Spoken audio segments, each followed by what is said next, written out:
Desde San José, Costa Rica, esto es Noticias Repretel, edición meridiana.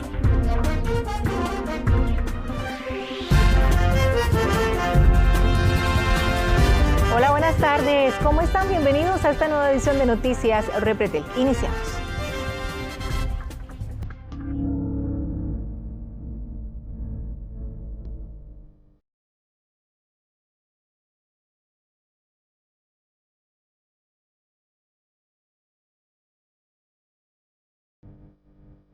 Declaró, sí, esta mañana, Jeremy Busano Paisano, además defendió su inocencia en el juicio por el femicidio de Nadia Peraza.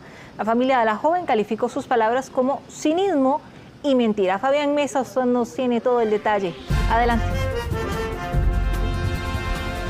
Melissa, desde muy temprano, Jeremy Busano Paisano, el acusado del asesinato, del femicidio de Nadia Peraza, declaró y respondió preguntas únicamente de su abogado defensor. De forma contundente, negó todos los cargos que se le imputan, brindó algunas explicaciones en relación con lo que la abundante prueba recabada por la Fiscalía y el organismo de investigación judicial de Heredia tiene en su contra y ha presentado en este debate que lleva ya varias semanas. Los testimonios de las personas, las pruebas de una gran cantidad de índole en su contra, y él indica que nunca mató a Nadia Peraza, indica que nunca se dio cuenta del peso que había en la refrigeradora que le costó tanto sacar de la casa y poner en un pick-up para posteriormente trasladar desde Bajo Los Molinos hasta San Pablo de Heredia. Dijo que la cortada en su mano, por ejemplo, no se la hizo como asegura la Fiscalía mientras cortaba el cuerpo de Nadia, sino que se la hizo cuando estaba consumiendo drogas con unas personas habitantes de calle y que tuvo un problema con ellos. Dijo que nunca hubo discusiones entre él y Nadia Peraza. También recalcó que entre los dos no existió nunca la violencia, como una gran cantidad de testigos vinieron a asegurarlo aquí bajo fe de juramento frente a los jueces del Tribunal Penal de Heredia, y aseguró que él jamás, esa fue la palabra que utilizó, que jamás le haría daño a Nadia Peraza, la joven madre de 19 años que en febrero del año 2024 apareció sus restos dentro de la refrigeradora, un caso que evidentemente conmocionó al país y que hay algunos síntomas de que el acusado, según lo que se ha expuesto en este debate, haya cometido canibalismo. Sin embargo, esta mañana y luego de varios años de guardar silencio, el sospechoso Jeremy Busano Paisano lo rompió, habló, respondió las preguntas de sus abogados, solamente no dejó que lo entrevistaran ni la Fiscalía, ni también los abogados de la familia de Nadia, y tampoco los miembros del Tribunal Penal de Heredia. Esto fue lo que ocurrió esta mañana en la sala número 4 de los Tribunales de Justicia de la provincia de Las Flores, en este caso que sin duda alguna hemos llevado amplia cobertura debido a los fuertes hechos y todo lo que se ha revelado durante semanas de debate. ¿Qué dicen los abogados defensores, por ejemplo, y la familia? La madre de Nadia indica que está conmocionada, que ella quería salir de la sala cuando estaba escuchando lo que para ella son las mentiras de Busano. Vamos a repasar parte del testimonio del acusado del femicidio de Nadia Peraza. Cuando usted trató de subirla al carro, ¿usted sintió que había algún peso diferente? No, realmente no sentí un peso extra normal. No. Todo parecía muy normal, incluso los errores, o sea, nunca noté nada fuera de lo normal, realmente no. ¿En algún momento él le pidió a usted que limpiara o lavara esa refrigeradora? No. Me pidieron que tenía que sacarla de la casa porque se veía mal frente a la casa, pero nunca se mencionó nada de olores, ni que limpiara, ni nada de eso, jamás. Jeremy, ¿usted en algún momento tuvo intenciones de matar a Nadia? No, jamás. Jamás. Nos dice usted que le entregaba normalmente plata de su trabajo a Nadia, que también su padrastro le ayudaba, que también su hermana le ayudaba. Las tarjetas de Nadia o la tarjeta de Nadia, ¿solo la usaba ella o la usaban otras personas? No, la usábamos bastantes personas, incluso a veces se la dejaba al hermano o a la madre, pero siempre estaba en casa esa tarjeta. ¿Usted podía Las usar? tarjetas, sí, tenía acceso a ella, incluso había dinero mío en esa tarjeta. Jeremy, cuando usted dice, nos indica acá que tuvo un problema con unos muchachos que estaban drogándose y todo ese tipo de cosas, se da un problema y ahí se corta la mano y después regresa a su casa.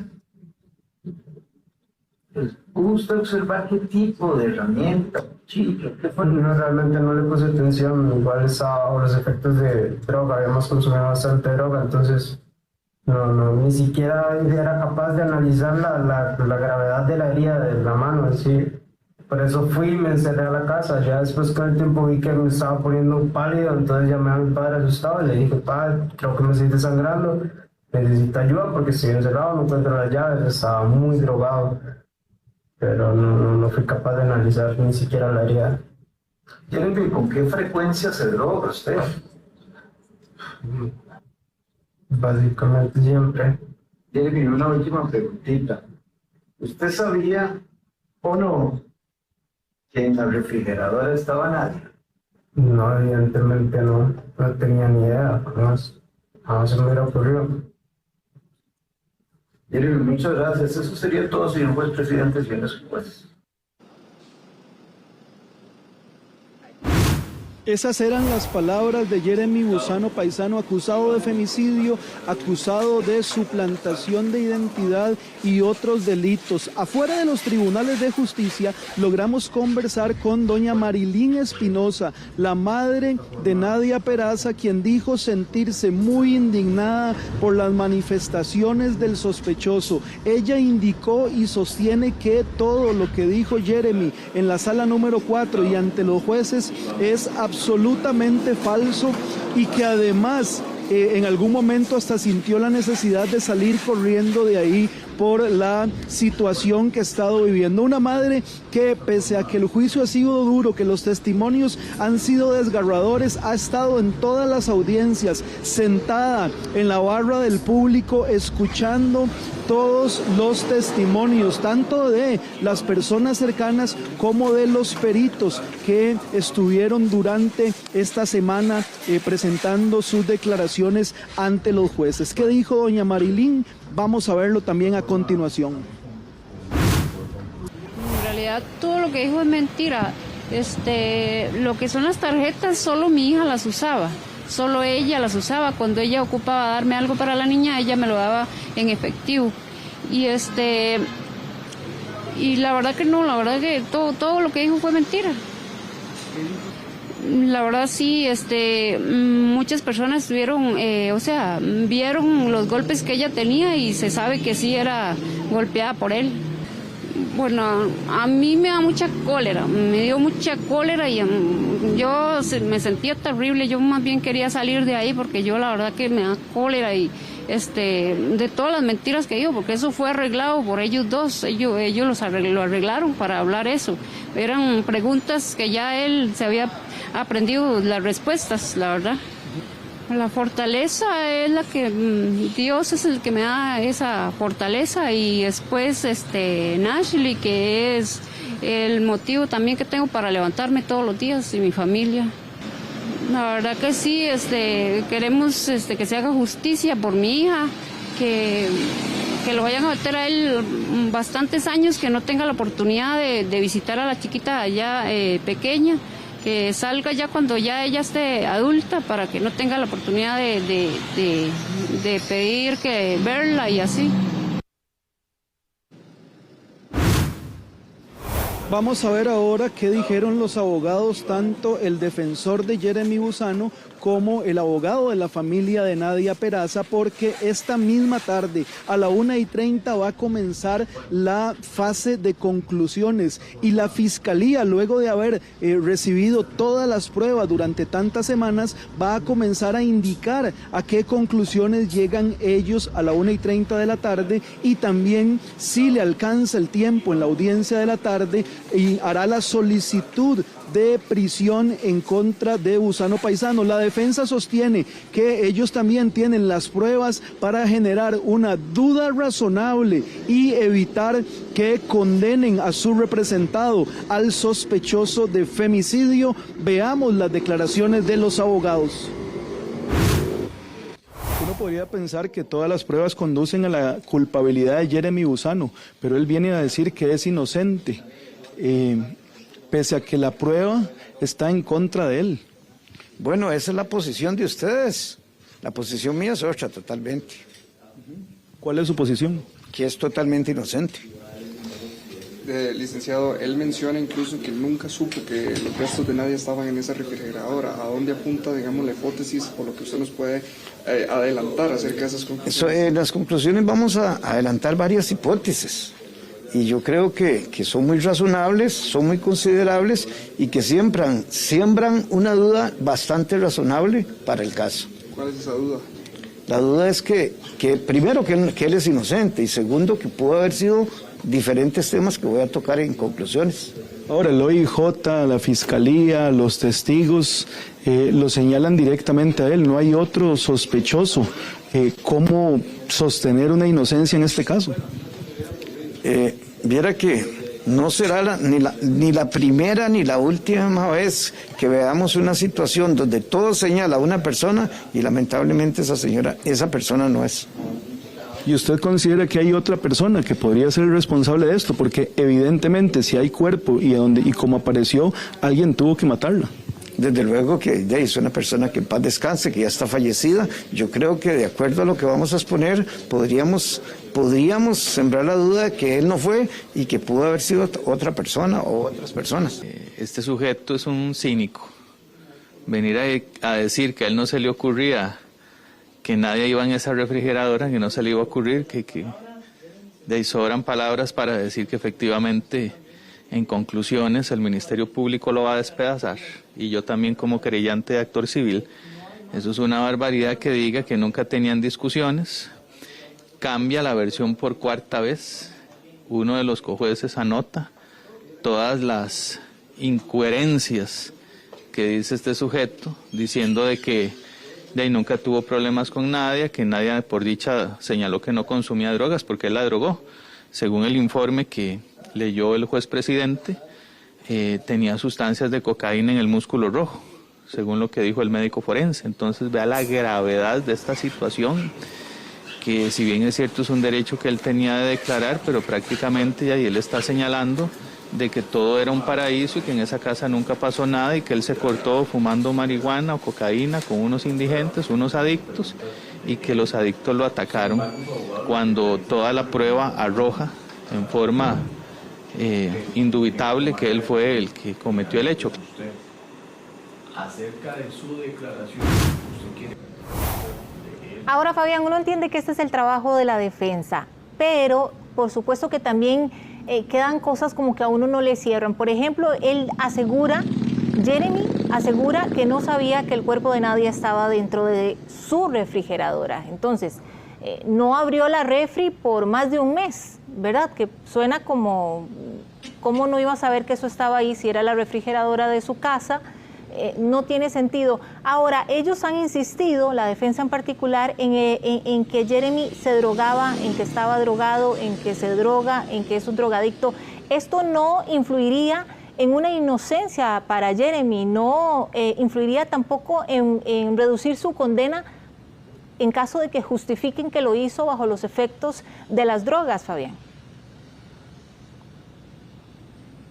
Melissa, en cuanto al peso que usted hablaba al principio, es muy importante indicar que aquí estuvo presente también el transportista que le ayudó a llevar la refrigeradora de Bajo los Molinos hacia San Pablo de Heredia, y el testimonio de esa persona contradice lo que indicaba Jeremy hoy, porque él vino a decir que le parecía inusual el peso de la refrigeradora, y hoy el acusado dice que a él no le parecía inusual. Evidentemente sabemos que está defendiendo su culpabilidad hasta el último minuto.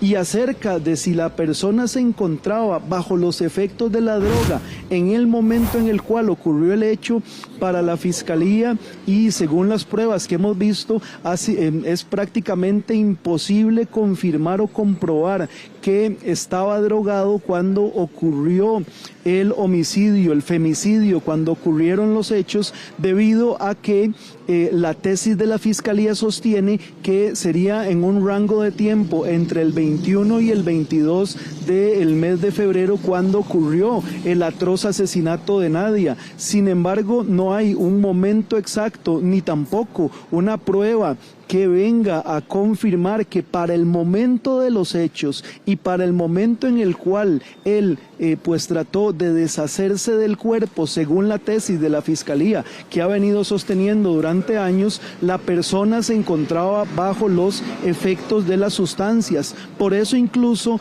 la parte querellante, es decir, los abogados de la familia, están pidiendo la pena máxima y 196 años de cárcel, porque no es solo el femicidio, son 11 delitos, por ejemplo, de suplantación de la identidad. Vamos a ver cuáles van a ser las declaraciones y las conclusiones de la Fiscalía esta tarde.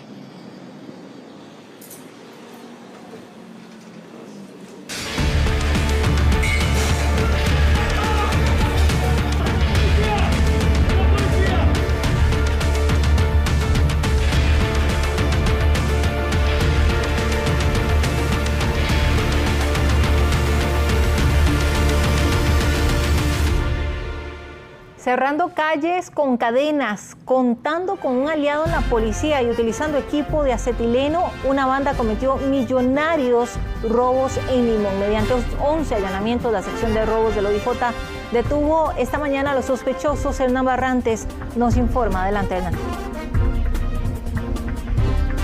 Así es, Melissa, fue una investigación de casi 8 meses que permitió que el día de hoy se realizaran estas acciones por parte de las autoridades judiciales comandadas por la sección de robos del OIJ con apoyo del OIJ de Limón y otras dependencias. Es importante mencionar que es un grupo que actuaba con suma violencia y que se dedicaba a cometer robos millonarios en locales comerciales.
Los allanamientos tuvieron principalmente como escenario la provincia de Limón, específicamente el Cantón Central y el Cantón de Pocosí, donde se realizaron la mayoría de allanamientos, 10 en total, y donde se logró la detención de los líderes de esta organización, así como también de este oficial de la Fuerza Pública que estaba prestando colaboración a este grupo criminal que, según las autoridades, recibía dinero a cambio de realizar información o suministrarles datos que evitaran que los detectara la policía. También hubo allanamientos en Atillo Centro y en Desamparados. Vamos de inmediato a las imágenes.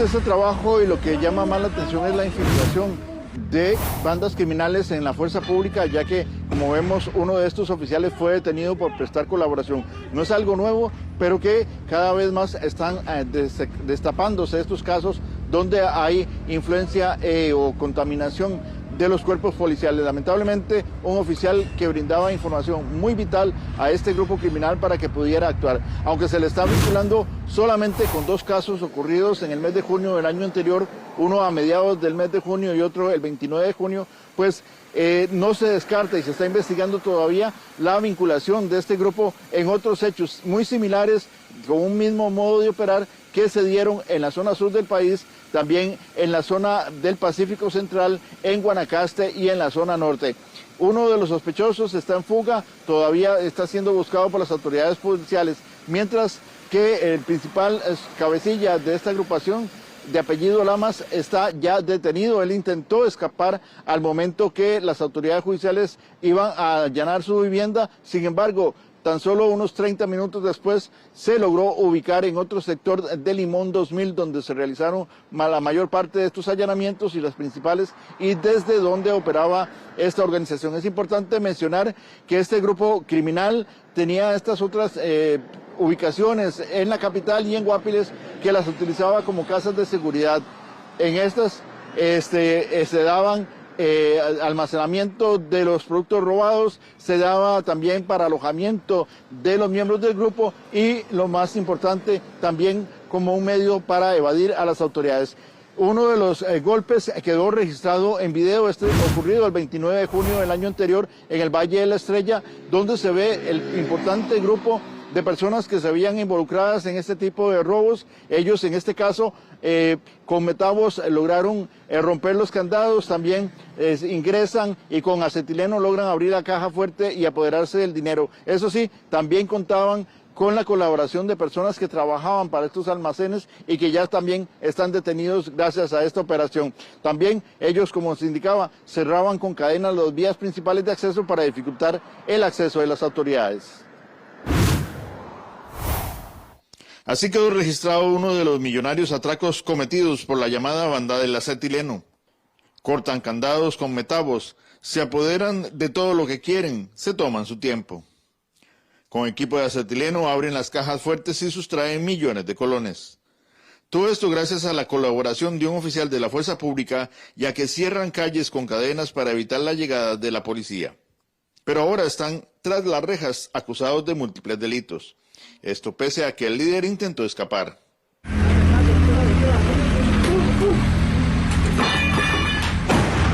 ¡La policía! ¡La policía! ¡La policía! ¡Dentro!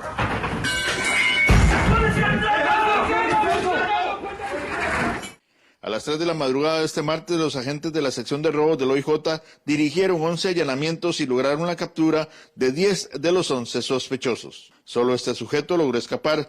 Se pide su ayuda para localizarlo. La Unidad Especial de Apoyo, el GAO y Fuerza Pública colaboraron en la operación. Esto por el delito de robo agravado, el cual logra la captura de 2 sujetos de interés, parte de la investigación que lleva el organismo de investigación judicial. A la banda se le liga con 2 hechos ocurridos en junio del año anterior, ambos en Limón, Bananito y Valle de la Estrella. Sin embargo, el grupo también estaría vinculado con casos ocurridos en la zona sur, Pacífico Central, Guanacaste y la zona norte. Hay una persona que filtró información de uno de los locales comerciales, que es era empleado de esta corporación de supermercados. Lo que respecta a la violencia con que esta organización actuaba, si bien es cierto, pese a que ingresan por lo general en horas de la noche madrugada en locales comerciales, como bien mencioné, mediante la fractura o boquete, o bien por quitando latas de zinc, ingresando por los cielorrazos, hasta poder llegar al área donde se encuentran las cajas fuertes. En uno de los casos sí golpearon, maniataron, amordazaron al oficial de seguridad. Los detenidos van de los 20 a los 36 años, entre ellos el líder, un oficial de la policía y hasta extrabajadores de los locales comerciales. La banda hacía boquetes en las paredes o techos para ingresar. También actuaban con suma violencia.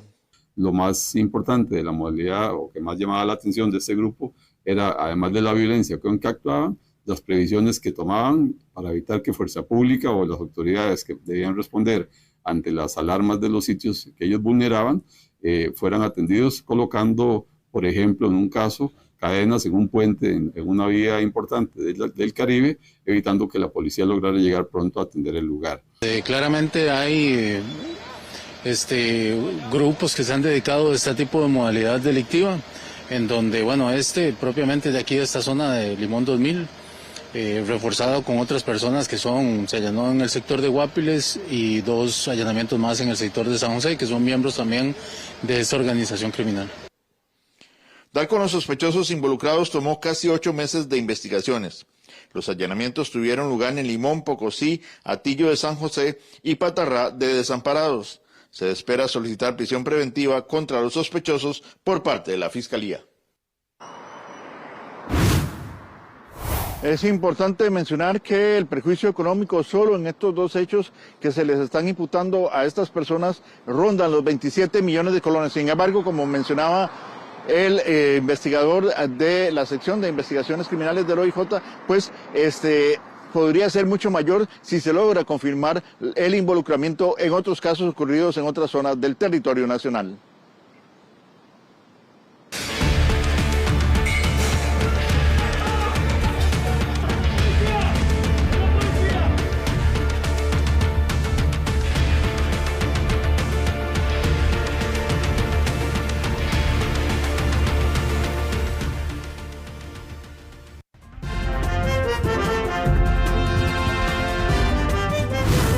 Y el OIJ ya confirmó una segunda víctima de la aparatosa colisión que se presentó en la Cruz de Guanacaste. De los 4 que fueron trasladados críticos al hospital de Liberia, una mujer falleció de camino al centro médico. Jesús Chacón, adelante con el detalle.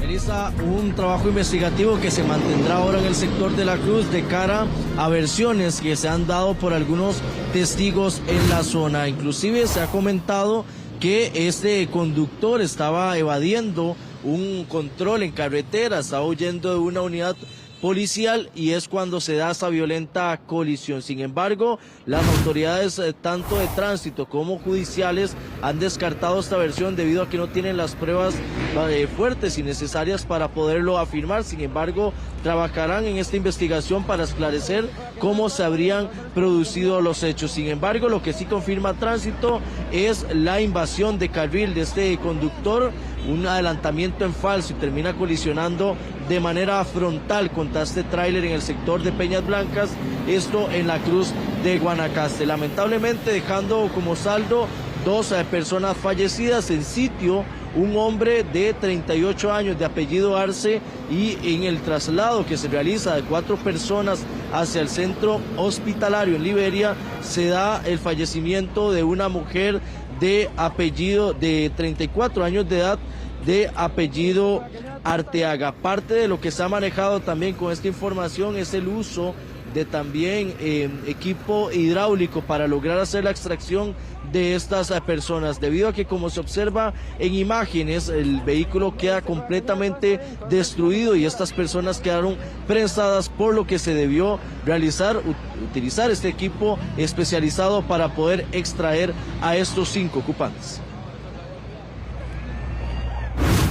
Todo lo que nos indica el compañero en sitio, efectivamente es un vehículo que respeta lo que es la demarcación, invadiendo lo que es el carril contrario y ocasionando una colisión frontal, ¿verdad? En este punto, de acuerdo a lo que nos indica, hubo traslado de 3 pacientes categoría roja, una de esas fallecida en el centro médico, una categoría amarilla y un fallecido en sitio.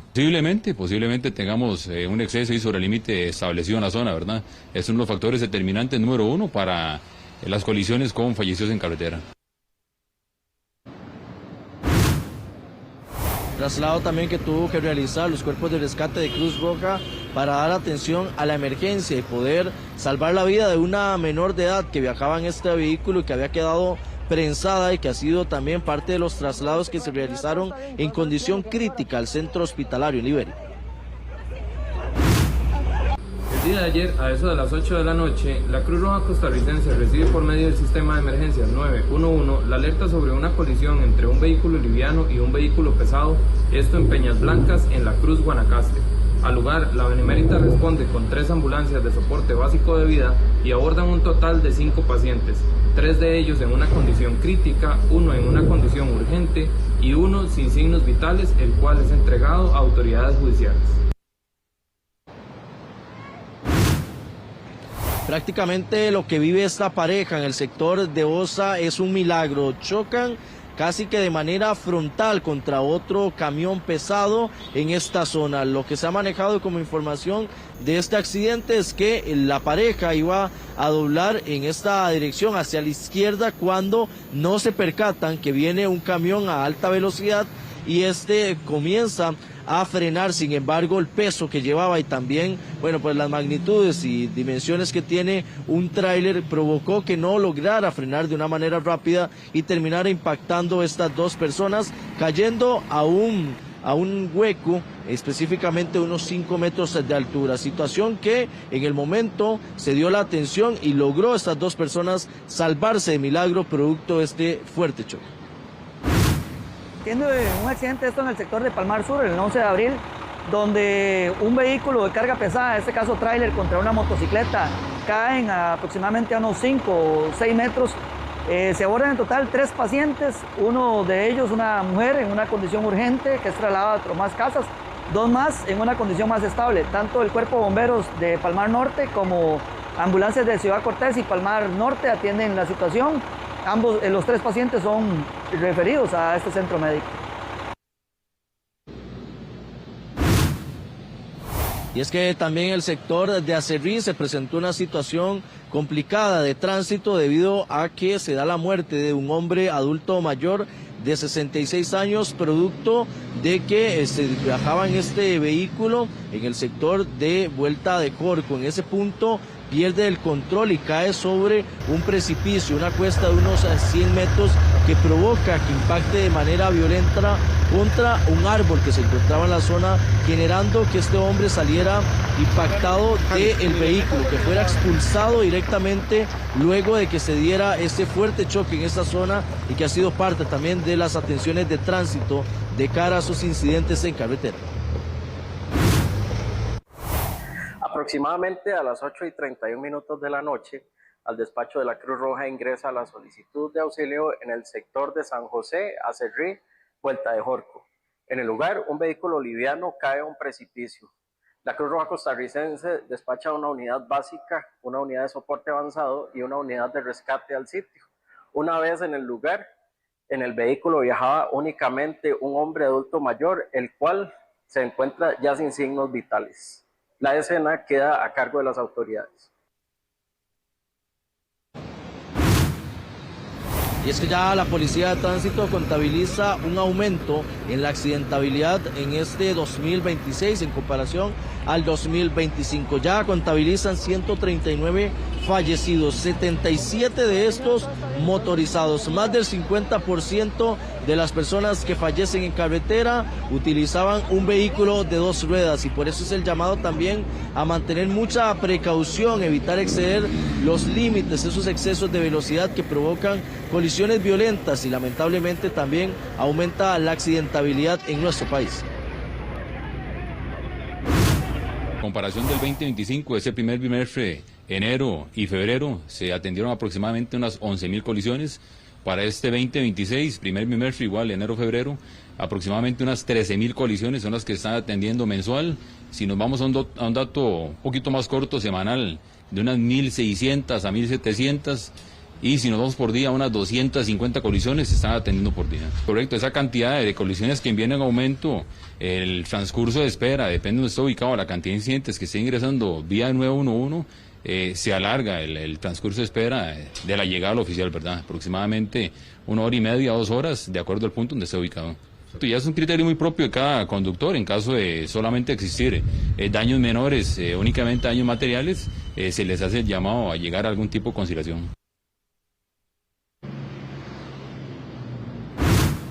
Más de 2.000 choques contabiliza la Policía de Tránsito en comparación al 2025 y que es parte también de esa prevención que buscan hacer en carretera. Horarios en los que más se genera esa accidentabilidad es después de las 6 de la tarde y hasta las 6 de la mañana del día siguiente. En momentos donde hay menos vehículos en las calles es cuando los conductores aprovechan para acelerar más sus vehículos y que termina provocando mayor accidentabilidad. Muchísimas gracias, Jesús, por toda la información. Y vamos a ver este video que muestra el crimen ocurrido el pasado sábado 14 de marzo en el Roble de Punta Arenas. 2 sujetos llegan a bordo de una motocicleta y en la vía pública asesinan de varios disparos a un hombre de 35 años. El fallecido fue un sujeto de apellido Pérez, quien fue trasladado al hospital de Punta Arenas, donde se confirmó que a la hora de ingresar al hospital ya estaba sin signos vitales tras recibir varios impactos de bala en el abdomen. Uno de los asesinos incluso se acerca a la víctima y al parecer le quita algo para luego huir del sitio. El caso sigue en manos del OIJ, así que si usted tiene alguna información sobre este caso, si conoce o logra identificar a los sujetos en esta motocicleta, por favor comuníquese a la línea confidencial. Ahí llega, sabían dónde estaba, empiezan a disparar, la víctima intenta huir, pero se acerca, le quita algo, como decíamos, y huyen. Esto fue en Punta Arenas. Y pistola en mano, un delincuente ingresó a una carnicería en Siquirres y asaltó el local. Entre tanto, su cómplice esperaba en las afueras a bordo de una motocicleta. Han pasado ya 6 meses de este hecho y ante las dificultades para poder saber de quién se trata, para poder identificarlos a los delincuentes, bueno, es que ahora el OIJ está pidiendo su colaboración también. Por si usted sabe quiénes son, por favor, comuníquese a la línea confidencial del OIJ. Y aquí lo vemos también con un bulto en la espalda, vistiendo ropa oscura. Un delincuente ingresó a un local tras lograr burlar las cerraduras. Una vez en el interior se llevó dinero en efectivo de la caja registradora y hasta un celular. Esto ocurrió en Cotobruz de Punta Arenas en octubre anterior.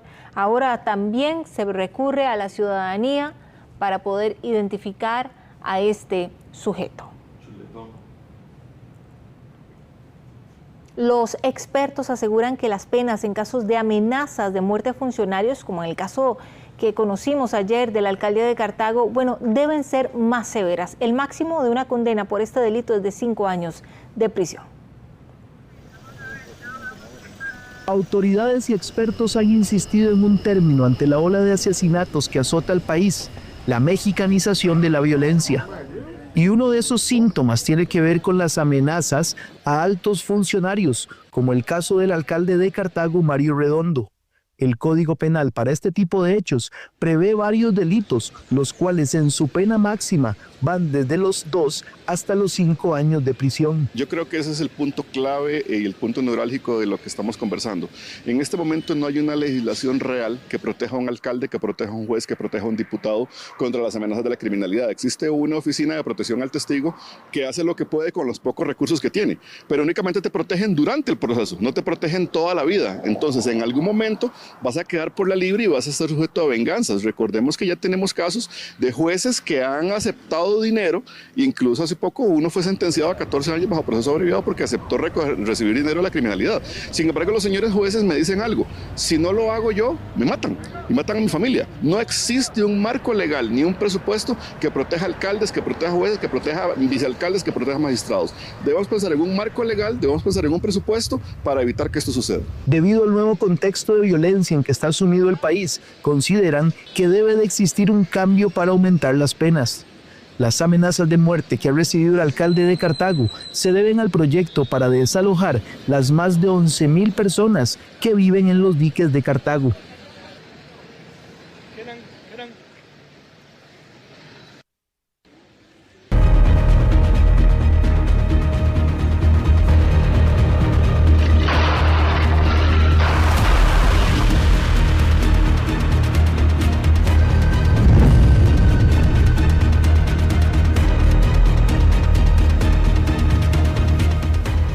video es impresionante, como una mujer logra huir de los sicarios que atacaban a balazos el vehículo en el que viajaba.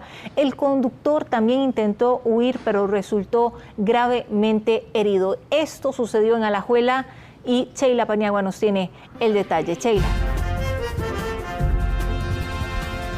Melissa, estamos justo en la calle donde se registró esta balacera ayer en horas de la noche, justamente en la urbanización San Antonio en Alajuela. Y quiero que vayamos directamente a las imágenes para que ustedes puedan observar cómo esta pareja sobrevive a este atentado que se registró ayer en horas de la noche, como les indicaba. Vemos a unos gatilleros que viajaban en motocicleta, que venían siguiendo este vehículo color blanco, intersectan a este vehículo que incluso es una calle sin salida. Estas personas fueron atacadas frente a la vivienda donde en apariencia pues viven. Según lo que indican y como se ve en las imágenes, la mujer, donde escucha las detonaciones, donde ve a estos hombres que se bajan a dispararle en varias ocasiones, sale del vehículo, trata de buscar ayuda, incluso podemos escuchar los gritos desesperantes que alertaron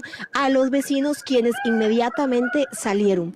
Además, el hombre, el conductor de este vehículo, quien es un hombre de apellido González Vázquez, de 22 años, trata de echar reversa para escapar también de las balas, pero vamos a escuchar el ambiente, la balacera que se registró en horas de la noche acá en Urbanización San Antonio.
Melissa y amigos televidentes, fueron minutos de terror lo que vivieron estos vecinos acá en esta urbanización ubicada en Alajuela. Y yo quiero mostrarles a ustedes un poco, porque esta es la calle donde ocurre este incidente. Vean, y quiero mostrarles porque todavía hay casquillos también de esta arma de grueso calibre que utilizaron estos gatilleros para poder acabar con la vida de este hombre. Sin embargo, pues no logran su cometido, solamente lo hirieron en la pierna en 2 ocasiones. Él tuvo que ser trasladado en una condición rápida, ¿verdad?, al centro médico para que lo pudieran atender. El vehículo pues ingresa por esta calle tiene aproximadamente lo que son como 100 metros.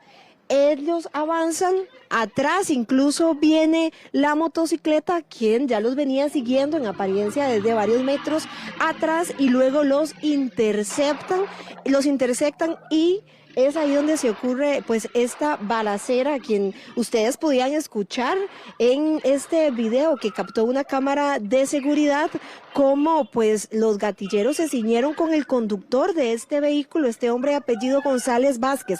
Además, cuando esta persona intenta echar reversa, él va para atrás intentando huir de los gatilleros, colisiona 2 vehículos que estaban incluso en la vía pública estacionados. Ahí ustedes pueden ver incluso parte de la carrocería, también los vidrios de las ventanas de estos vehículos quedaron en toda la calle. Ahí pueden ver ustedes, porque los vecinos incluso muy temprano lo que hicieron fue como limpiar e ir quitando los vidrios para evitar alguna situación cuando pasan acá motocicletas o algún otro vehículo. vehículo. Minutos de terror, fueron una ráfaga de disparos, lo que así lo catalogan los vecinos, y ellos conversaron con Noticias Repretel, quienes indicaron pues es una situación que los tiene muy preocupados, atemorizados, pues ellos decían, imagínese usted una bala perdida. Incluso una de las personas que conversó con nosotros nos comentaba de que su hija tenía apenas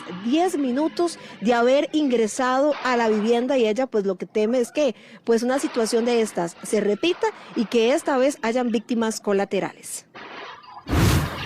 Fue tan fuerte, después los golpes donde golpearon 2 carros, ¿verdad? Donde el muchacho venía huyendo, porque dicen que es que obviamente lo iban a matar, ¿verdad? Entonces el muchacho desesperado, hecho reversa, iba ahí para abajo, que se llevó basureros y todo, casi se mete a una casa, y luego quedó allá abajo. Dicen que el carrito tenía como 8 impactos de bala. El muchacho, gracias a Dios, ¿verdad?, quedó vivo. Pero el temor de nosotros es ese, que a veces uno no tiene que juzgar a las personas, pero aquí yo tengo más de 30 años de vivir y ha sido un lugar muy tranquilo. Y luego vienen personas, ¿verdad?, que le roban la paz a uno. Y hay personas que sí se ven involucradas con problemas y puede salir uno, ¿verdad?, lastimado. Bueno, por lo menos fue el vehículo. Dios guarde, hubiera estado mi hija con el chiquito ahí, imagínese, o se hubiera bajado ella en ese momento. Pero sí se escucharon unos fuertes disparos. En realidad no logré ver yo la cuestión, pero sí se presentaron unos fuertes disparos. Creo que fue contra una persona ahí que atentaron, pero no sé más detalles sobre eso porque no vi. Entonces, en realidad escuché los disparos desde mi casa. Disparos con un arma de grueso calibre, nos decían. Sí, se escuchaba que eran como ráfagas. Melissa y amigos televidentes, cuando los vecinos salen, porque algunos sí salieron para ver qué era lo que estaba sucediendo, bueno, se topan con esa escena. El carro ya estaba por donde ustedes ven el hidrante, más o menos un poco más abajo, por donde se ve ese basurero color verde. Ahí fue a parar este vehículo color blanco que era conducido por este hombre apellido González Vázquez, de 22 años, y quien solo resulta herido en la pierna. Ahora, según lo que dicen los vecinos, bueno, es que ellos también escuchan estos gritos de esta mujer pidiendo ayuda, pues eran disparos y se escuchaba, bueno, pues una situación impresionante. Nosotros que lo estábamos escuchando pues en este video, que lo capta una cámara de seguridad, pero ellos que lo escuchan a la pura par prácticamente, y lo que indican, bueno, es que esto les genera pues mucho temor. Estas personas fueron atacadas frente a su vivienda. Los gatilleros llegaron hasta este punto porque es una calle sin salida, y le voy a pedir a mi compañero que les pueda mostrar para que ustedes vean, porque no había forma de que ellos pudieran pues escapar. Lo que hicieron fue como acorralarlos en esta calle que ustedes pueden observar sin salida. Claro, una vez que sucede esta situación, llaman a la Cruz Roja para que pueda atender a estas personas. La Cruz Roja costarricense recibe por medio del sistema de emergencias 911 la alerta sobre un hombre herido de arma de fuego, esto en el sector de San Antonio del Tejar, en Alajuela. Al lugar se responde con una unidad de soporte avanzado de vida, se aborda a un hombre con heridas en sus piernas y se traslada en una condición crítica al centro médico. Ok. Bueno, incluso acá está la fuerza pública en este lugar y vamos a conversar con don Johan González de la fuerza pública. Don Johan, acompáñeme por acá para que podamos conversar un poco y ustedes nos hablen de este incidente también que atienden acá en esta urbanización. Claro, buenos días. El día de ayer efectivamente recibimos una información mediante el sistema 911 por detonaciones de arma de fuego en este sector. Fuerza Pública llega inmediatamente, también con oficiales motorizados y en vehículos. Logran ubicar, lamentablemente, a una persona herida de arma de fuego. Se realizan las coordinaciones inmediatamente con lo que es Cruz Roja y las autoridades competentes, asimismo lo que es acordonar la área. Don Johan, si usted nos puede explicar, porque nos dicen que la víctima, en este caso, el que resulta herido, ya tenía antecedentes o ya ustedes lo habían detenido en algún momento. Correcto, eso es parte, digamos, del procedimiento policial, se tienen que realizar las investigaciones y toda esa información se pasa también a lo que son los compañeros de OIJ.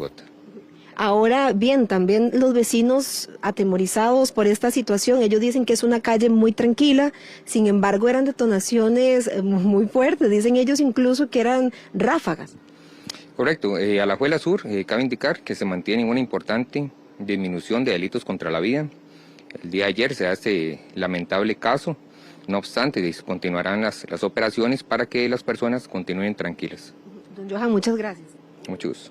Bueno, parte de lo que nos indica la fuerza pública y la atención que ellos realizan, según se nos indica también a Noticias Repretel, es que esta persona que atacaron el día de ayer tenía antecedentes por homicidio y también antecedentes por drogas. Vamos a escuchar incluso qué dicen los expertos, porque los vecinos indicaban de que pues estos gatilleros habrían utilizado armas de grueso calibre y que disparaba en ráfaga. Muchas de estas pues pistolas incluso 9 milímetros que son modificadas para que puedan disparar en ráfaga.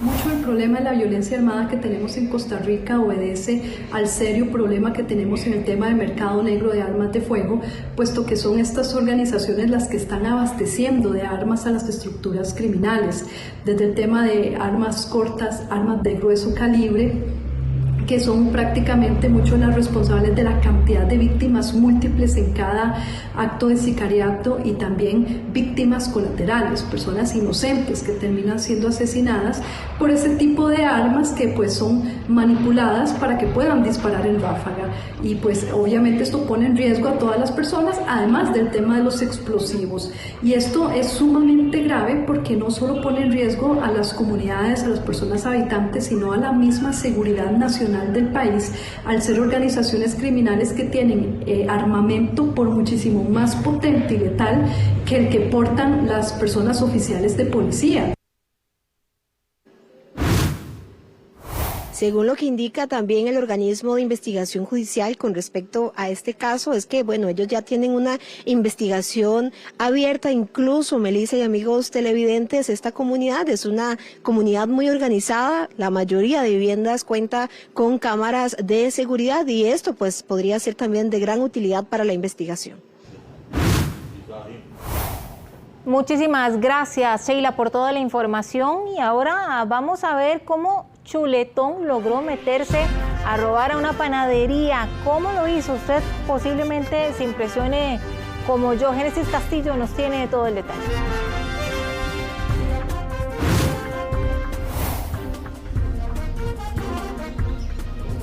Así es, muy buenas tardes, y es que justamente las autoridades judiciales y también los dueños de comercios tienen en la mira a este sujeto que vamos a ver en el video. A él lo conocen con el alias de Chuletón, específicamente se han dado varios robos comerciales en el centro de Talamanca. Y es que vamos a ver este video porque es el que trasciende en las últimas horas, y es que se puede ver cómo este hombre ingresa a esta panadería.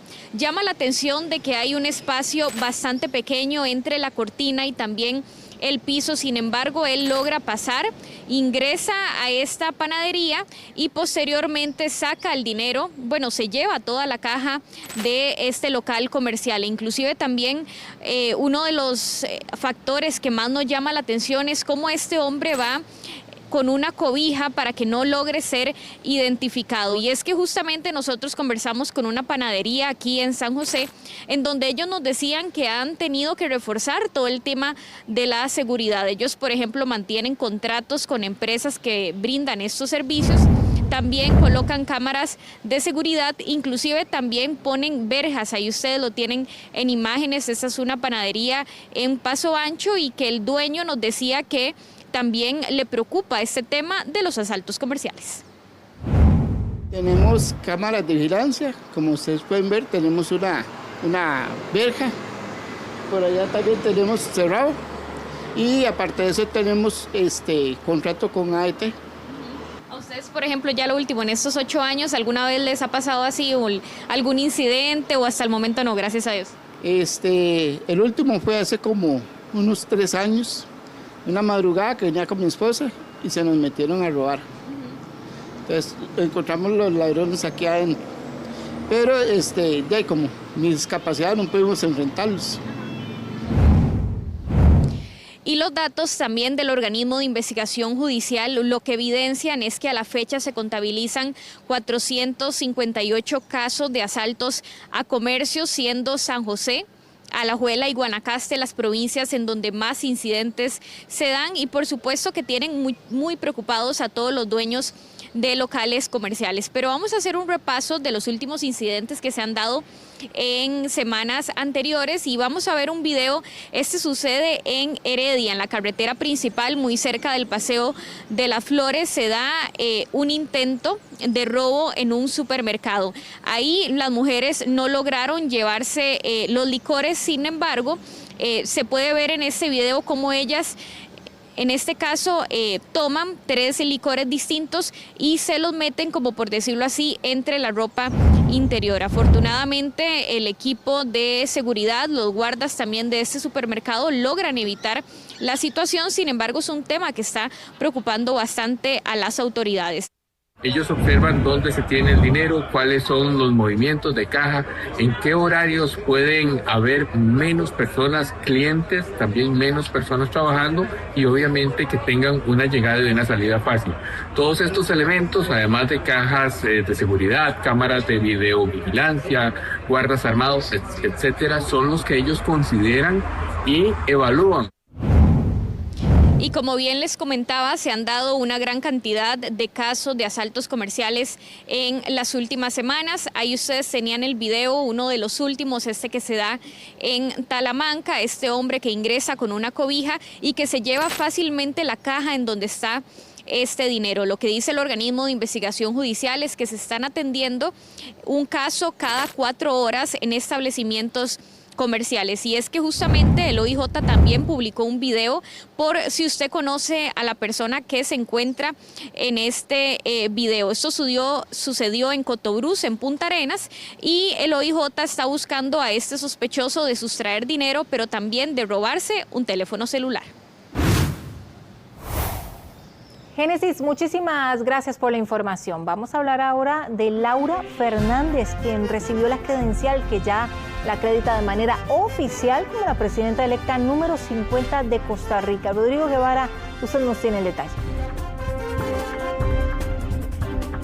Correcto, Melissa, esa actividad se realizó aquí en el auditorio del Tribunal Supremo de Elecciones y con esta manera pues ya solo faltaría que se nombre y que se le entregue el poder a Laura Fernández el próximo 8 de mayo en el Estadio Nacional. Laura Fernández estuvo también acompañada con los vicepresidentes electos, estamos hablando de Francisco Gamboa y Douglas Soto, quienes también recibieron este documento que fue firmado por cada uno de los magistrados del Tribunal Supremo de Elecciones. Recordemos que Fernández obtuvo una victoria en las elecciones nacionales de 1.243.141 votos válidos. Eso quiere decir el 48.53% del electorado que participó en las elecciones nacionales. Durante la actividad que se realizó esta mañana, la presidenta electa, eso sí, mandó 2 mensajes importantes. Uno de ellos tiene que ver contra el crimen organizado y otro que es con respecto a una promesa que hizo en campaña con la deuda política que recibirá el Partido Pueblo Soberano, que son los fondos que recibe el partido político por los votos acumulados durante este proceso electoral. Como presidenta electa, quiero dar un mensaje claro, directo y frontal al crimen organizado y al narcotráfico. Voy por ustedes. No los queremos en Costa Rica. No vamos a permitir que sigan causando dolor a nuestra gente, ni voy a consentir que perdamos la paz en los hogares. A los 57 diputados electos, les invito a cerrar filas conmigo en esta cruzada nacional, una cruzada que debe ser de mano dura contra los delincuentes. Prometí al menos renunciar al 25% de la deuda política de la que tuviera derecho. Y hoy me complace informarle al país que del monto total al cual teníamos derecho de la deuda política, no usamos 11.500 millones de colones.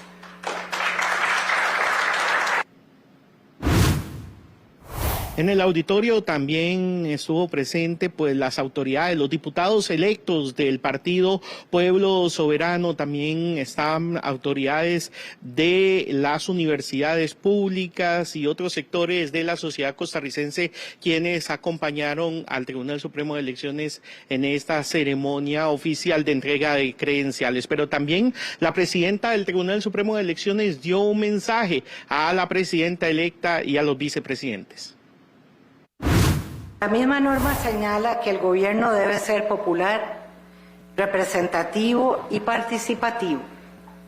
Consecuentemente, la cabeza del Poder Ejecutivo debe ser el resultado de una elección popular, cuya organización, dirección y vigilancia, establece la Constitución, son funciones exclusivas e independientes de una autoridad electoral que para cumplirlas está revestida del mismo rango e independencia que los demás poderes del Estado. Falta que el ente electoral dé de manera oficial los ganadores de las diputaciones y que también se entreguen las credenciales para finalizar este proceso de las elecciones nacionales 2026.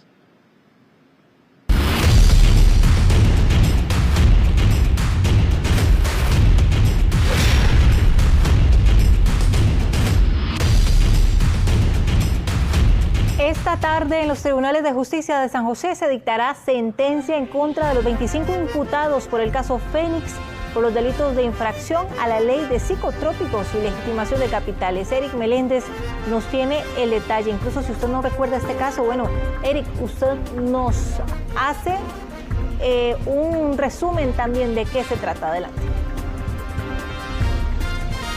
Melissa, ¿qué tal? Muy buenas tardes. Será la 1:30 de la tarde cuando se tiene programado el por tanto de este caso que inició su investigación en el año 2022 y donde está involucrado este hombre de apellidos Segura Angulo de 51 años, quien sería el principal líder de esta agrupación, pero son 24 personas más también, como usted lo estaba señalando, y que están siendo investigadas por el Ministerio Público, el cual solicitó meses atrás 267 años de prisión en contra de esta agrupación, que sería la encargada y por los delitos de infracción a la ley de psicotrópicos y también legitimación de capitales. Recordaremos el caso ya que esto inició incluso desde el 2012, parte del historial que tiene alias también Narizón, así se le tiene definido en la investigación, en este caso debido a que él mantenía un crecimiento grande a nivel económico en la zona de Pérez Celedón. Incluso él había iniciado también en una venta, una verdulería que tenía muy cerca del estadio municipal de ese cantón josefino. Sin embargo, ese crecimiento exponencial a nivel económico fue lo que inició con los señalamientos por parte de las autoridades. En 2012 incluso también se le había realizado un allanamiento, fue en ese momento cuando él escapa, pero en 2013 se inicia con la solicitud a nivel internacional de su detención y esto generó que fuera detenido en Chiriquí de Panamá. Bueno, ese caso en ese momento él había quedado libre y en 2022 nuevamente se hacen indagaciones, vemos parte también de lo que fueron los bienes decomisados debido a esta investigación que inició el Ministerio Público desde el año 2022, parte del decomiso en esos allanamientos que se había realizado a esta agrupación, donde habían más de 1,000 cabezas de ganado, también se decomisaron algunos vehículos y propiedades de gran valor. Este podría ser el caso histórico más grande de nuestro país a nivel de aparentes hechos de lavado de dinero y es por eso que también hoy se genera por tanto, donde se estarán dando las indicaciones, también las penas de prisión para estas 25 personas, donde hay funcionarios municipales, también de un banco estatal, así como una abogada notaria que estaba y fungía en el cantón de Pérez Celedón. Vamos a escuchar a Fabián Silva, abogado constitucionalista referente a este caso, sobre un hecho histórico que podría dejar precedentes en la historia judicial de nuestro país. No, el Poder Judicial tiene en sus manos un caso que debe ser aleccionador para los narcotraficantes, los narcolavadores y el narcosicariato. Hay prueba abundante que el Ministerio Público pudo presentar en estrado, se logró demostrar la responsabilidad ineludible de todos los que participaron ahí, o sea, personas implicadas en la actividad del narcotráfico, personas que estaban y formaban parte de funcionarios de la municipalidad, inclusive del Banco de Costa Rica.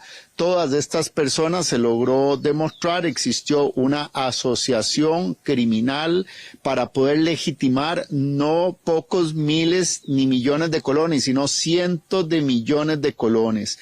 El narcotráfico le causa a este país muchísimo daño. Muchos jóvenes, muchos niños están siendo secuestrados por ellos y por consiguiente la sentencia ineludible que tienen que dictar el Tribunal Penal es la condenatoria. O sea, lo que ha solicitado el Ministerio Público, que es enviar a la cárcel a los responsables, debe hacerlo. El Poder Judicial tiene un momento histórico para lavarse la cara muy añeja y muy desprestigiada, porque en otros casos de narcotráfico lo único que ha logrado demostrar los jueces y los agentes del Ministerio Público es que no han logrado construir casos que logren determinar la responsabilidad y por consiguiente asesinos y criminales andan sueltos en Costa Rica. En este caso, contra Segura se habrían solicitado 20 años de prisión, así lo señaló el Ministerio Público. Melissa, hay 2 personas más cómplices que habrían figurado en apariencia con Segura, Garro Núñez, que se le solicitó 18 años de prisión, y Núñez también, otro que le pidieron 17 años de prisión, y otra de las hipótesis que hoy busca revelar parte de la investigación es que podrían haber tenido vínculos con Manuel García Hernández, alias El Güero, un narcotraficante grande de México, pero por supuesto los detalles se los vamos a tener más adelante en el por tanto que está por iniciar. Melissa, en 31 minutos que está programada esta audiencia acá en los tribunales de San José. Y que tendremos también más información en nuestra edición estelar. Eric, muchísimas gracias. Hacemos una pausa comercial. Ya regresamos.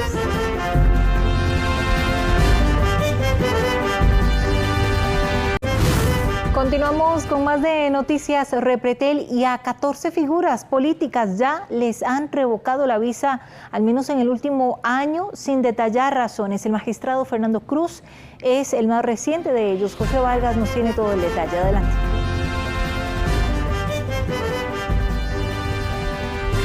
Y es que fue a través de los medios de comunicación que el magistrado Fernando Cruz se enteró de que le habían rechazado la visa americana. Posteriormente revisó su correo electrónico y confirmó que de hecho se la revocaron el 10 de este mes, justo en la misma semana que planeaba visitar Estados Unidos. Ya con esto son 14 personas al menos, figuras políticas y públicas, las que le han revocado la visa en el último año durante la administración de Donald Trump. Sobre este caso, Fernando Cruz dijo a Noticias Repretel que para él es un honor que se le hayan revocado. Fernando Cruz es el más reciente funcionario en quedarse sin visa para ingresar a Estados Unidos. No tengo idea por qué. Puede ser, pero no creo que eso les afecte tanto por lo que resolvimos en el tema de los migrantes que nos mandó el señor Trump, más de 200 como si fueran cargas de leña, nos los mandó acá y la sala en un voto muy ajustado de 4-3 dijo que era una privación ilegítima de libertad. Pero lejos de cuestionarlo, Cruz asegura que la revocatoria fue incluso un honor. Bueno, es una distinción porque un gobierno que hace todo lo que ha hecho el señor Trump y yo recibí ese premio o esa distinción por mi defensa de los derechos humanos, el gobierno menos que uno lo puede clasificar como más alejado del respeto a los derechos humanos es el gobierno del señor Trump y sus allegados y sus adherentes, ¿verdad? Porque yo creo que la lista de irrespeto a la dignidad de las personas es interminable. Como ha ocurrido con otros políticos y funcionarios, la embajada estadounidense no explicó las razones de la decisión. El magistrado se suma así a una lista de al menos 14 figuras públicas. a quienes se les ha retirado la visa en el último año, sin justificación conocida. Figuran las diputadas Joana Obando, Cintia Córdoba, la auditora del ICE Ana Sofía Machuca, el representante de Huawei Yang Peng, el expresidente Oscar Arias, los diputados Vanessa Castro, Francisco Nicolás y Rodrigo Arias y el magistrado de la Sala Constitucional Paul Rueda, además de 4 funcionarios del ICE. Primero que yo veo es que con la administración Trump, particularmente, la visa dejó de ser un asunto meramente migratorio, ¿verdad? Hoy es usada como un instrumento de presión geopolítica. Las leyes y las políticas hoy en Estados Unidos permiten imponer restricciones, no solo por temas vinculados al narcotráfico, al terrorismo, ¿verdad?, o por crímenes internacionales, sino también incluye temas como la corrupción, las violaciones a los derechos humanos, la amenaza al Estado de Derecho y que Estados Unidos considere que eso es una amenaza, ¿verdad? Conductas que probablemente Washington está considerando contrarias a sus intereses. Aunque las 14 personas señaladas ocupan cargos políticos o de alto nivel, la revocación de visas puede alcanzar a cualquier ciudadano, incluso con el documento vigente. Independientemente también de eso es que también usted utilizó su visa, si usted lo utilizó correctamente, si nunca se excedió el término de estadía durante sus visitas a Estados Unidos, qué tan frecuente viajaba, también importante la información familiar actualmente de Estados Unidos, cómo están sus familiares. Fernando Cruz tenía previsto viajar este sábado a Estados Unidos para recibir un reconocimiento de una universidad en Illinois, pero no podía asistir ya que no hay un magistrado suplente que asumiera sus funciones. Su visa fue revocada el 10 de marzo. Según analistas, ese tipo de medidas evidencian el amplio margen que tienen países como Estados Unidos o incluso Costa Rica para rechazar visas de manera discrecional sin dar mayores explicaciones.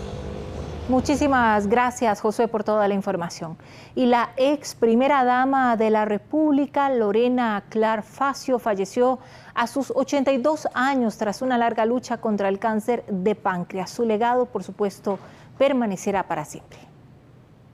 Con profundo dolor, pero también con infinita gratitud por su vida, la familia Rodríguez Echeverría comunicamos el fallecimiento de nuestra amada Lorena Clark Facio, esposa, mamá, abuela, hermana, amiga y ex primera dama de la República, quien partió serenamente, acompañada de su familia, rodeada de amor, tras luchar con valentía y entrega total contra una dolorosa enfermedad como el cáncer de páncreas. Esas fueron las palabras de la familia Rodríguez Echeverría la mañana de este martes, cuando le decían adiós a una mujer que luchó y dio su vida por Costa Rica. Doña Lorena murió a sus 82 años. Desde muy joven, supo que su vocación era servir y ser fuente de alegría para los demás.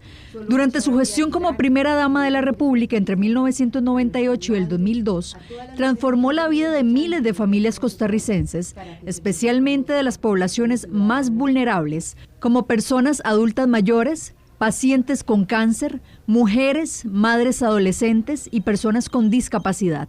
Su trabajo no fue simbólico, fue profundo, técnico, humano y de impacto duradero hasta hoy. Entre sus principales contribuciones al país destacan la creación de la clínica oftalmológica, el diseño e implementación del Programa Nacional de Prevención y Atención Integral del Cáncer Cérvico, Uterino y de Mama, y el fortalecimiento del Hospital Nacional Geriátrico Blanco Cervantes, mediante la creación de la Unidad de Cuidados Intermedios y la incorporación del equipamiento médico avanzado. Fue también una pionera en la promoción de la equidad de género en Costa Rica. Impulsó el sistema de cuotas mínimas de participación femenina en política, promovió la creación del Ministerio de la Condición de la Mujer y fomentó la apertura de oficinas municipales dedicadas a este fin. En el ámbito de la educación inclusiva, lideró proyectos como el Centro Nacional de Recursos para la Educación Inclusiva, CENAREC, apoyó la remodelación de la Escuela de Educación Especial Fernando Centeno Huel y promovió el programa Construyendo Oportunidades, que permitió a madres adolescentes continuar sus estudios y proyectar un futuro distinto para ellos. Impulsó marcos normativos de enorme trascendencia social como las guías de sexualidad, la ley de paternidad responsable, la ley integral para la persona adulta mayor y la creación del Consejo Nacional para la Persona Adulta Mayor, CONAPAN, políticas que hoy forman parte esencial del Estado social costarricense. Su integridad, sensibilidad social y visión de largo plazo le valieron en el 2022 el reconocimiento de la Asamblea Legislativa, que la declaró Ciudadana de Honor de la República, distinción que recibió con humildad y profundo agradecimiento. En sus memorias tituladas como El Bambú, ella compartió los momentos más dolorosos de su vida, como la pérdida de su hijo mayor. Junto al expresidente de la República, Miguel Ángel Rodríguez Echeverría, formó una familia basada en el amor, la fe y el compromiso con el país. Le sobreviven sus hijos Andrés y Ana Elena, sus 6 nietos y el recuerdo eterno de su hijo Miguel Alberto. Su familia la despidió diciendo: descansa en paz, Lorena, tu luz permanece.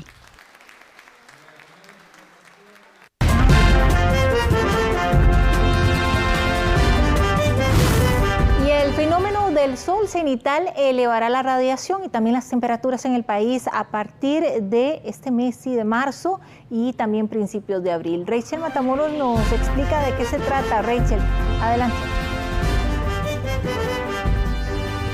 En efecto, según esté posicionado el sol, es de esta forma como estaremos percibiendo condiciones más fuertes en nuestro país a nivel de radiación solar. Por ejemplo, acá el Instituto Meteorológico Nacional explica que este fenómeno, el sol cenital, se refiere a la posición en la que se encuentra el sol sobre nuestro país. Y es por esta razón donde incluso muchas personas hemos estado percibiendo el sol un poco más fuerte, que nos pica o nos arde en la piel, y esto se debe a que está ingresando a nuestro país o a la Tierra como tal, pues una radiación un poco más fuerte de lo habitual. Pero ¿cómo se estará posicionando este sol tanto en marzo e incluso abril, que se podría extender este fenómeno? Bueno, todos estos datos los estaremos ampliando en la siguiente nota.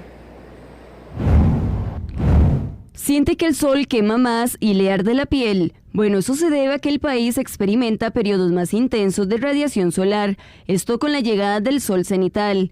Según el Instituto Meteorológico, el sol se posiciona de forma perpendicular sobre el país, provocando que sus rayos impacten de forma directa. Esto no solo eleva los índices de radiación ultravioleta, sino que también genera una sensación de que el sol pica y arde con mayor intensidad. Hay varias condiciones. Uno es la posición relativa del Sol con respecto a la Tierra, que hace que los rayos del Sol como tal incidan de una manera más perpendicular a la superficie. Con esto, también asociado a lo que es que estamos en época seca y menos cobertura nubosa, hace que la propia radiación sufra menos atenuación conforme incide a la superficie, y con esto pues llegue con mayor intensidad, por lo cual entre marzo y abril se presenta ese máximo de la radiación ultravioleta. A esto se suma un escenario climático que favorece a este fenómeno, debido a la escasa nubosidad, vientos alisios débiles, generando condiciones más secas en varias regiones. Entre lo que es marzo y abril se da un máximo en lo que es la radiación ultravioleta. Esto hace que la exposición ante la radiación del ultravioleta sea mayor, por lo cual se recomienda a la población pues tener protección en cuanto a la radiación ultravioleta, utilizar bloqueador solar, también utilizar ropa adecuada, ojalá con filtro ultravioleta, y evitar también la exposición cerca de las horas centrales. Por esta situación, los expertos advierten mayor riesgo para quienes trabajen al aire libre por la intensidad del sol y recomiendan lo siguiente: aplicar bloqueador solar varias veces al día, usar ropa de manga larga, gorras o sombreros, mantenerse hidratado constantemente y evitar la exposición directa entre las 10 de la mañana y las 2 de la tarde. Este fenómeno se mantendrá entre finales de marzo y las primeras semanas de abril, periodo en que la radiación y el calor serán mucho más intensos en nuestro país. Bueno, incluso como ustedes pueden observar a mi espalda, en este caso cuando también se llega a dar poca nubosidad, es acá donde pues este fenómeno también aprovecha para que ingrese con mucha más fuerza la radiación solar, y es por esto que también estamos percibiendo mucho más fuerte el sol sobre nuestra piel, y es por esta razón donde también se hace el llamado a todas estas personas que trabajan pues en campo o al aire libre y que se exponen con mucha más frecuencia al sol, a resguardarse y también protegerse la piel, ya que vamos a estar percibiendo una radiación solar mucho más fuerte.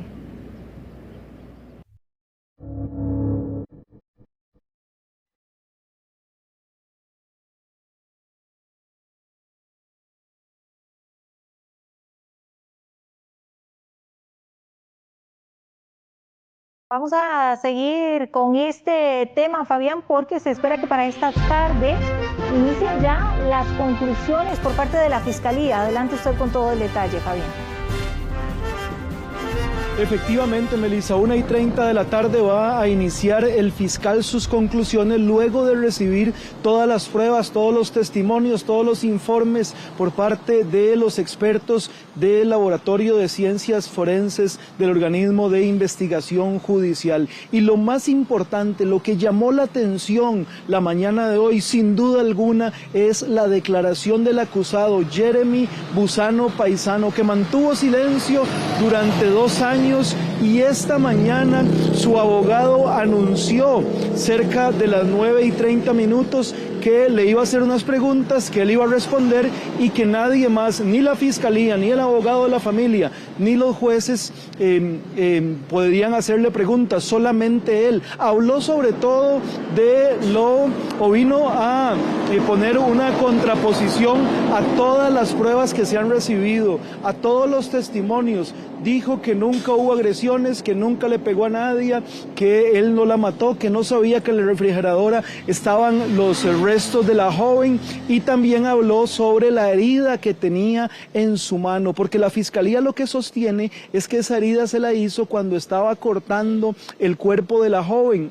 Posteriormente a eso, evidentemente, la pone, según la tesis fiscal, dentro de la refrigeradora. Sin embargo, él indica que la situación no ocurrió ahí y que más bien él estaba con unos adictos, y ahí es donde se da una pelea por drogas y pues sufre esta lesión en su mano. Veamos las declaraciones, parte de ellas que dio esta mañana el acusado del femicidio de Nadia Peraza Espinosa. Jeremy, ¿usted podría decirnos o contarnos aquí cómo se cortó la mano? Estaba en el Bajo de los Molinos, estaba consumiendo drogas con un par de adictos, bueno, eran varios, y tuvimos una riña por el caso de drogas, y ahí fue donde alguien sacó un arma, que no sé realmente qué arma es, pero ahí fue cuando me lesioné la mano. De ese momento fui a la casa, que fue donde me quedé encerrado, por eso llamé a mi padre. Y ya después me comuniqué con el dueño de la casa, él se comunicó con la esposa y él me abrió. Fue cuando acudí a la clínica. Jeremy, ¿cómo era la relación con el casero? La señora Bemilés, que le decía Mingo, ¿cómo era inicialmente la relación con él?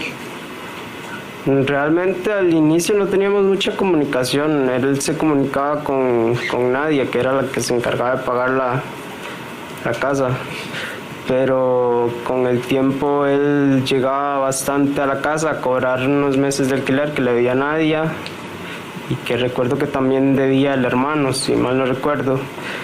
Ya era un señor muy agresivo, incluso ya después con el tiempo el hijo también llegó a hacer visitas a la casa de forma muy agresiva, incluso amenazaba. ¿Qué tipo de amenazas realizaba el señor? Dijo que podía pasar lo que fuera, que de ellos podía esperar lo que fuera, eso mencionaba. ¿Y el hijo? Igualmente, pero más agresivo era el padre, sí, ese Mingo. ¿Trató en algún momento el padre, este señor conocido como Mingo, de sacarlo a la fuerza de la casa? Sí, incluso me levantó una cadena que tenía. Llegó con la esposa y ambos sujetaron el portón y me agarraron a través de él metiendo la mano y me pegaron contra el portón, pero como estaba el candado puesto no pudieron sacarme. Este señor Mingo y la familia, la esposa y el hijo, ¿tenían llaves para poder entrar? Sí. Incluso me di cuenta que ellos entraban a la casa cuando no estábamos nadie, ni yo entraban a la casa. Bueno, según lo que se desprende de esta última parte de la declaración del imputado de Jeremy Busano Paisano, los dueños de la vivienda donde él vivía con Nadia eran muy agresivos con él. Eso es lo que él indica. Cuando ellos vinieron a declarar, incluso el hijo decía que él era misionero, que a eso era a lo que él se dedicaba. Y le preguntamos al defensor de Jeremy, bueno, si no la mató Jeremy, ¿quién mató a Nadia? Y él indica que es parte de lo que se va a guardar para conclusiones, pero la tesis que tienen es que Jeremy es inocente y que, según él indica, la investigación fue mal hecha y la persona que le dio para ellos, para la defensa, muerte a la joven, está todavía en libertad. Sin embargo, el abogado de la familia asegura que todo lo que Jeremy dijo es mentira, que fue un guión hecho con el abogado defensor para tratar de salvar a Jeremy de lo que ellos van a pedir, que es la pena máxima. Lo que nosotros logramos intuir por las declaraciones de Jeremy y por lo que ha tratado de sostener la defensa es que ellos quieren generar una duda en que los propietarios del apartamento fueron quienes podían estar implicados de alguna manera con lo que ellos llaman los otros sospechosos de haber dado muerte a la joven, pese a que la prueba durante todo el juicio ha sido contundente en contra de Busano Paisano. Escuchemos a los abogados. La investigación apuntó en contra, para ustedes, de una persona que es inocente y el culpable o el responsable está en la calle. Eso es lo más lamentable, que las investigaciones fueron tan escuetas, tan frágiles, tan débiles, que podríamos tener aquí a la persona inocente y el culpable en la calle. Y por último, Francisco, 3 versiones diferentes de la herida en la mano, y ahora viene él a dar una versión que es la que él considera y que es la que se debate en juicio por la oralidad, que es la versión indicada. ¿Por qué considera usted que él dio esas 3 versiones distintas? Es interesante. Recordemos que Jeremy es una persona que consume drogas. Este tipo de personas andan, como dicen ellos, en su nota y comparte con una serie de personas. Y por cualquier disgusto se pelean y es una situación delicadísima. Creo que la versión que él nos dice hoy, nos da hoy, es bastante creíble. Pero ya con esto nos deja el camino allanado para pedir la máxima pena de todos los delitos, de los 21 delitos que se le están acusando. Vamos a estar muy atentos para la tarde, para las conclusiones de la Fiscalía y si le da tiempo al fiscal de Heredia de hacer la solicitud de pena. Estamos llegando al punto final de este juicio. Se espera que hoy sean las conclusiones de la Fiscalía, mañana sean las conclusiones del abogado de la familia y por último el defensor. Esta misma semana podríamos tener sentencia.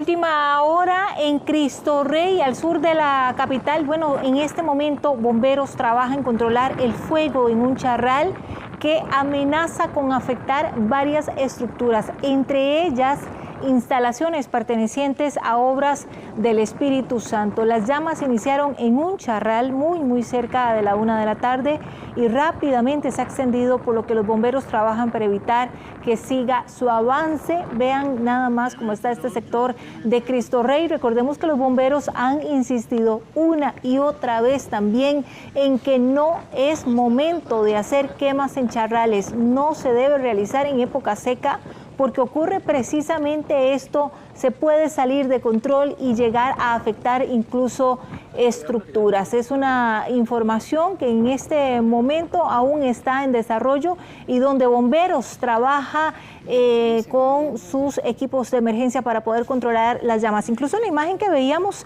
hace un instante, veíamos muy cerca que está de las instalaciones de obras del Espíritu Santo, que con gran esfuerzo ha levantado esta importante asociación que ha cobijado, ha abrigado y ha impulsado a tantos niños y jóvenes en este sector vulnerable de Cristo Rey. Y bueno, esta es la preocupación, que sobre todo el fuerte viento, que lo escuchamos, escuchen, que haga que las llamas corran con mayor fuerza, con mayor rapidez y pueda alcanzar las instalaciones. Ya Bomberos está ahí, solo estamos atentos y esperamos tener pronto la noticia de que ya las llamas están bajo control. En otros temas, más de 50 actores, bandas y procesiones llenarán las calles de fe y fervor en esta Semana Santa. Tracy Morales nos tiene todo el detalle. Tracy, adelante. Bueno, una de las semanas más importantes del año, estamos hablando de la Semana Mayor, y apunte muy bien las fechas porque de este viernes en 8 van a arrancar las actividades de Semana Santa aquí en San José, muchas procesiones, actividades culturales, también para este año van a estar las actividades acompañadas de las bandas municipales, de las bandas cabeceras de los cantones del país.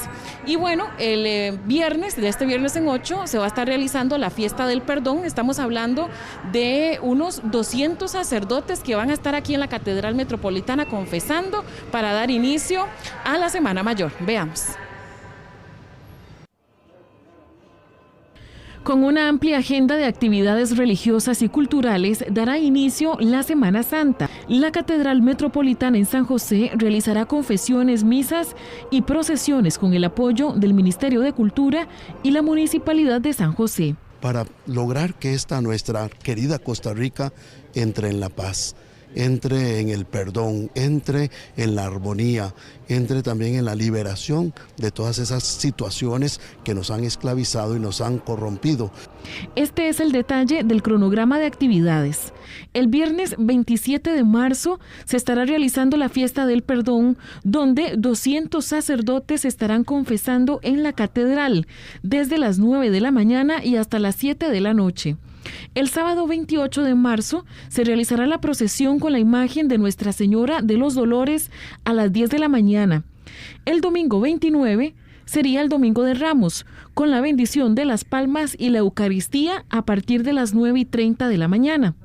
Repasamos las actividades del lunes santo. El 30 de marzo se estará realizando el Santo Vía Crucis, saliendo de la iglesia La Merced a las 7 de la noche. El miércoles santo, el 1 de abril, se estará realizando también la bendición del huerto a las 9 de la mañana. El jueves santo, la procesión del silencio, saliendo de la catedral a partir de las 7:30 de la noche. La procesión del encuentro será el viernes santo a las 10 de la mañana y la procesión del Santo Entierro ese mismo día, pero a las 6 de la tarde. El sábado santo, 4 de abril, la iglesia realizará la procesión de la imagen de Nuestra Señora de la Soledad a partir de las 4 de la tarde. Y el domingo 5 de abril, domingo de Pascua, la procesión del Resucitado a partir de las 9:30 de la mañana. También habrá representaciones y dramatizaciones de pasajes bíblicos. Las 7 bandas nacionales de conciertos van a estar acompañando en cada cabecera de provincia a las comunidades en las celebraciones de la Semana Santa. En el caso de San José, además, vamos a trabajar junto a la catedral y a la municipalidad en el proceso de las escenificaciones que se hacen en las procesiones. Un proceso que tiene más de 50 actores, actrices, técnicos de sonido, músicos involucrados. Sabemos que la Semana Mayor convoca una gran cantidad de población, dentro de la cual personas adultas mayores y familias con sus niños, y por eso desde la Municipalidad de San José nuestro compromiso es hacer un despliegue de seguridad a través de la Policía Municipal para garantizar que los ciudadanos se sientan seguros y protegidos durante cada una de las actividades que se celebren en esta Semana Mayor. La Iglesia pidió vivir estos días con recogimiento y reflexión. El cronograma de todas las actividades usted lo puede consultar en las redes sociales, no solo de la Catedral Metropolitana, sino también de la Municipalidad de San José. Además, la Municipalidad de San José va a reforzar la seguridad para todos los peregrinos y los fieles católicos que van a participar de las actividades de Semana Santa. Muchísimas gracias, Tracy, por toda la información. 1:39, hacemos una pausa, ya regresamos. La Comisión de Asuntos Sociales define esta tarde el proyecto que avanzará al plenario para un retiro acelerado del ROP. Rodrigo Guevara nos tiene todo el detalle. Adelante, Rodrigo, regresamos con usted. Correcto, Melissa, y de hecho ya se están dando la exposición de cada uno de esos proyectos que se van a discutir durante esta tarde. Y vamos a ver cuáles son. El primero es el del diputado Gilbert Jiménez y es uno de los proyectos que tiene un retiro más rápido. Prácticamente está hablando de un retiro del ROP en 4 partes en 36 meses, es decir, 3 años y un retiro completo para personas con enfermedad y para personas con invalidez. Mientras tanto, el proyecto del Frente Amplio lo que busca es un retiro en tractos durante 12 meses, es decir, 1 año. Mientras tanto, es para un periodo de pensionados de 2021 a 2029. Mientras tanto, Ada Cuña, la diputada oficialista, propone un retiro total del ROP para quienes reciben una pensión del IBM superior al monto exento en el impuesto sobre la renta, y renta temporal complementaria es una renta adicional hasta alcanzar el monto máximo del IBM. Esto es lo que indican las personas con respecto al tema del retiro del ROP y lo que opinan de la decisión de los diputados. ¿Cuál era lo que más me convenía? Como trabajador, yo creo que somos dignos de que se nos entregue en forma inmediata una vez que el trabajador cumple ya su ciclo de haber cumplido con los requisitos que implica el que se nos pague. Uno no puede decir el de Ada, el de Gilbert, el de Rocío, no, el que nos den, porque es dinero nuestro, es nuestra cesantía, nos la retuvieron desde el 2000 y es dinero que hemos trabajado. A los actuales diputados yo le diría que se pongan la mano en su corazón, verdaderamente, porque los adultos mayores necesitamos de esos dineros que son nuestros. La presidenta electa, Laura Fernández, también se refirió al retiro del ROP para las personas y prácticamente lo que señaló es de que es un dinero de los adultos mayores. Estoy de acuerdo en que sean los adultos mayores quienes disfruten del ROP, no es de nadie más ese dinero. Ahora bien, la entrega de ese monto debe ser una entrega ordenada, eficiente y que venga detallada a partir de estudios y criterios técnicos que indiquen cómo debe de entregarse de forma tal que puedan hacer un uso adecuado de ese dinero, pero sin generar tampoco ningún desequilibrio financiero en los fondos de pensiones. Así que es parte de lo que se está señalando aquí en la discusión en torno al ROP. Las cámaras empresariales sí han mostrado su negativa a este tema debido a las consecuencias que puede provocar al sistema financiero. ¡Qué emoción! Tenemos una noche muy emocionante. Que tengan linda tarde. Gracias por su compañía.